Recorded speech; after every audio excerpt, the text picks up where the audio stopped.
Buenos días, nuestros nombres son Disney Durán, Daniela Hernández, Laura Valenzuela, del curso 9.2. Les comentaremos los siguientes temas: la masacre de las bananeras, el Bogotazo y Jorge Eliezer Gaitán. La masacre de las bananeras causas. En la década del 20 de la UFCO llegó a emplear unos 30.000 trabajadores, los cuales en 1924, dadas las malas condiciones de pago y trabajo, presentaron brotes de socialismo y sindicalismo. No solo durante este periodo, sino mucho antes se lucha por abolir la represión y el hurto de las tierras a manos de los terratenientes y empresas extranjeras. La segunda causa fue, 4 años más tarde, mejor organizados, los trabajadores volvieron a declarar la huelga. La respuesta de la UFCO, apoyada por el Tribunal de la Justicia, fue la misma: los trabajadores eran responsabilidad de los pequeños contratistas.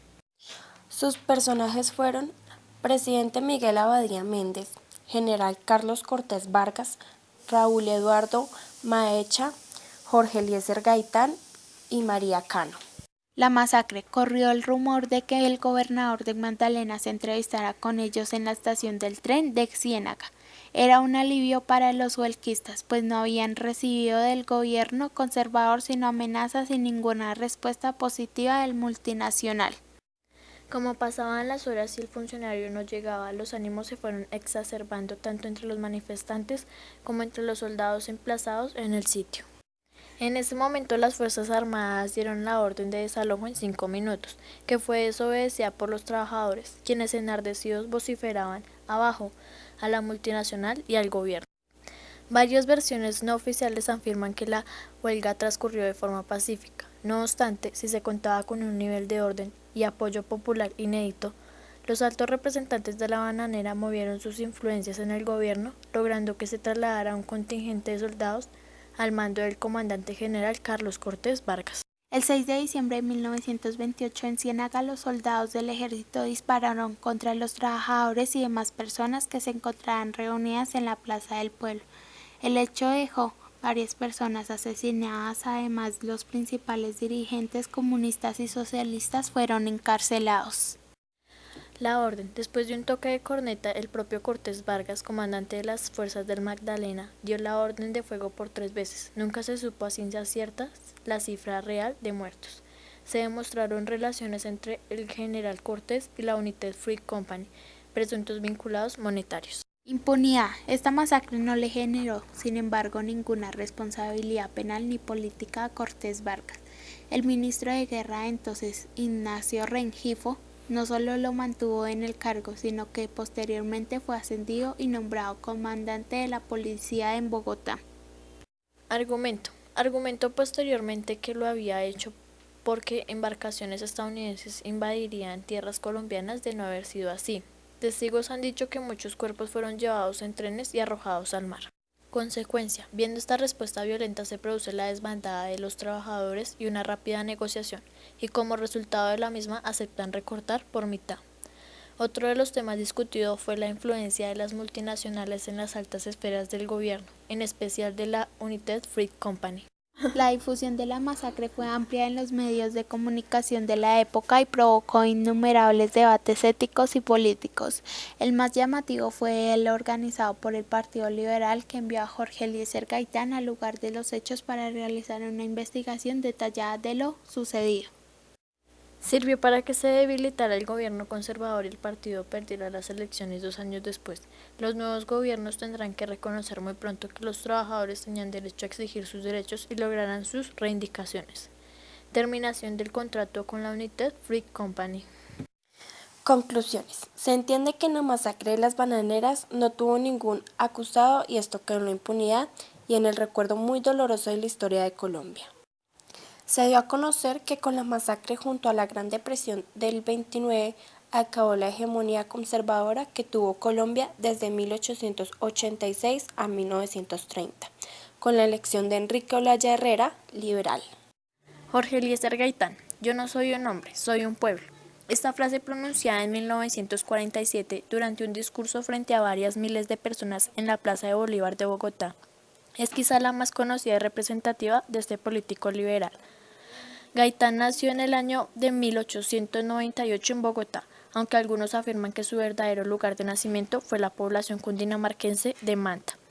Estudió Derecho en la Universidad Nacional de Colombia y posteriormente se especializó en la ciudad de Roma, Italia. Fue representante de la Cámara Concejal, alcalde de Bogotá, ministro de Educación y candidato a la presidencia por el Partido Liberal en 1946. El caudillo del pueblo. Gaitán tuvo entre sus mayores seguidores a los miembros de las clases populares y de la clase media. Su ideario político promovía el mejoramiento de las condiciones de vida de la población urbana y campesina a través de la educación, la higiene y mejores salariales para los trabajadores. En 1929, cuando fue representante a la Cámara, se hizo célebre por denunciar el asesinato de varios trabajadores de la empresa bananera United Fruit Company, que protestaba por los abusos laborales a los que eran sometidos. En 1933 se alejó del Partido Liberal y fundó la Unión Nacional Izquierdista Revolucionaria, UNIR. Pero 2 años después, el mismo Gaitán lo disolvió para volver a las toldas del liberalismo. Su cercanía con el pueblo, el gran carisma y la alta popularidad que profesaba le valieron el rechazo por parte de las élites gobernantes. Gaitán y el populismo. Uno de los ejes ideológicos que caracterizaron el pensamiento de Gaitán fue el populismo. Esta corriente de pensamiento planteaba ideas de corte antioligárquico, nacionalista y antiimperialista. Sustentaban su apoyo principalmente en las clases menos favorecidas, los sectores obreros y todos aquellos a los que las élites nacionales discriminaban y mantenían alejados del poder. Las élites se opusieron a Gaitán porque consideraban que su pensamiento era cercano al comunismo y porque creían que a través de su discurso incitaba a las clases populares a la revolución.